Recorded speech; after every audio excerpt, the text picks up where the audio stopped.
Hey guys, and welcome back to my channel. Layla here, and today is day 13 of Inktober, and today's word is ash.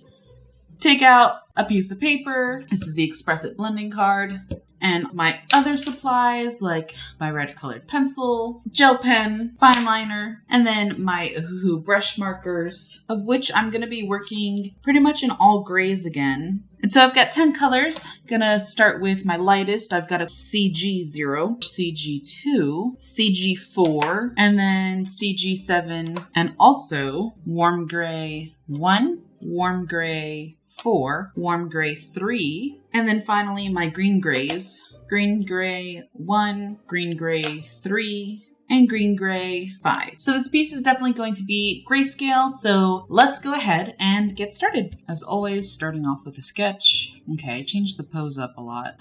I originally had in my mind just a girl profile looking up with ash falling, but as I was drawing the rest of her, I was like, you know what, I could do so much more. And so instead, I had this idea of a phoenix being reborn out of the ashes. The only problem with that is that I feel like that sort of a look, we often accompany it with like a fiery blaze, but this will not be a fiery blaze. It'll actually be the opposite. It's going to be quite dark and kind of solemn. I kind of want to give her some like long claw-like fingernails. And then I usually do crazy flowy hair, but with this one, I'm going to make her hair dead straight. And it's funny because even though it's completely pinned straight, it still feels extremely dramatic because of how unnaturally sort of straight the hair ends up being. I'm still making it really long, right? I don't think it compares to the Dragon Lady. That was my ultra favorite. Yeah, this is going to be a cool one.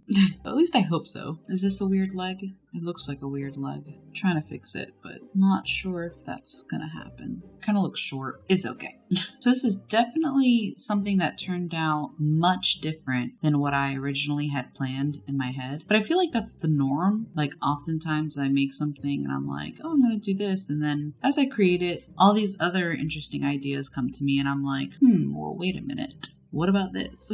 Okay, not sure why, but I'm having like trouble inking these wings. I'm like having to like turn the paper every single which way just to get like the lines the way that I want them to.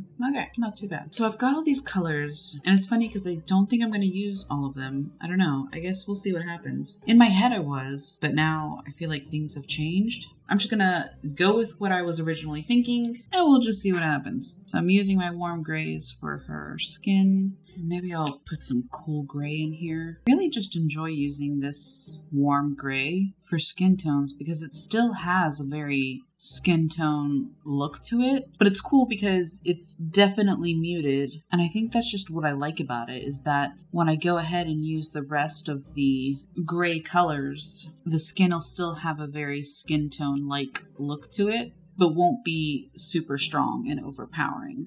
And then with her wings, I'm just going to do a straight gray. Start out with the lightest color, and then some darker grays for shading. My fine liner is kind of smudging, but I'm not too worried about that because if anything, the streaky smudges just kind of add to the piece, because when you're working with all these grays, it really just doesn't matter. In a sense, obviously I wouldn't want a random streak going across her face or something like that, but in this case with the wings, I personally don't think it's a big issue. Then I'm going to use my darkest gray, CG4, to really just get some sort of like feathered detail. It's funny how I thought of Phoenix Rising when really it's not at all a phoenix.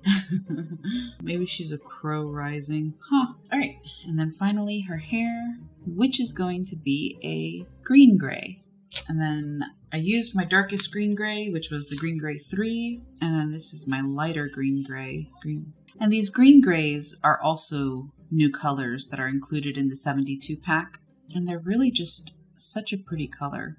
Like I definitely went out on a whim here, just thinking, well, I want her hair to be different. I was originally thinking of a straight black, kind of like what I did with the Dragon Lady, but I'm actually way more happier with this look. And I'm going to do her eyes the same color of this green. Just figure it looks nice, and I don't really have any other color choices, so I'm not going to make her eyes the same as her skin tone. Nor am I going to make her eyes just gray, although I could, but I like the little hint of color the green gray has. And then lastly, I'm going to be doing dots of black on the background, kind of like snow, but it's not snow. I'm hoping it looks more like ash, so maybe I'll put some on her face. And I don't want to do too many, just want to do a few. I think it's good. I think it gets the idea across without overpowering too much. And so with the gray dots in the background, I won't be adding any like full black backgrounds. I don't think it's necessary. I think it would overpower it and we'd lose the black dots of ash. And so yeah, this is pretty much done. So if you enjoyed today's video, maybe comment, like, and subscribe, and I'll see you next time. Thanks guys. Bye.